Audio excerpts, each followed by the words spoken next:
মার্কিন হামলার জবাবে কুয়েত, বাহরাইন, পারস্য উপসাগরীয় আরব দেশগুলোর উপর ইরানের হামলার তীব্র নিন্দা জানিয়েছে মিশর। এই হামলাকে সার্বভৌমত্বের চরম লঙ্ঘন এবং আঞ্চলিক স্থিতিশীলতার জন্য অগ্রহণযোগ্য উস্কানি হিসেবে আখ্যা দিয়েছে কায়রো। আল জাজিরার এক প্রতিবেদনে এই তথ্য জানানো হয়। বুধবার মিশরের পররাষ্ট্র মন্ত্রণালয় থেকে জারি করা আনুষ্ঠানিক বিবৃতিতে বলা হয়েছে, আরব ভ্রাতৃপ্রতিম রাষ্ট্রগুলো নিরাপত্তা বিপন্ন করে এমন যে কোনো পদক্ষেপকে মিশর দৃঢ়ভাবে প্রত্যাখ্যান করেছে। একই সঙ্গে অঞ্চলের শান্তি বজায় রাখার জন্য সব পক্ষকে সংযম অবলম্বন ও উত্তেজনা হ্রাসের আহ্বান জানিয়েছে কায়রো।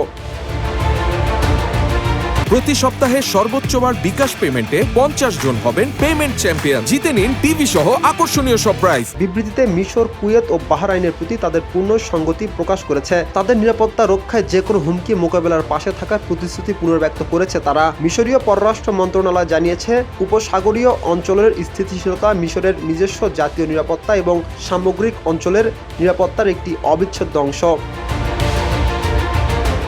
ইরানের এই আক্রমণাত্মক আচারের সমালোচনা করে বিবৃতিতে আরও বলা হয়, ইরানের এই বারবার চালানো নিন্দনীয় হামলার পেছনে কোনো যৌক্তিক কারণ বা অজুহাত থাকতে পারে না। রাকিব হাসান, ইত্তেফাক নিউজ।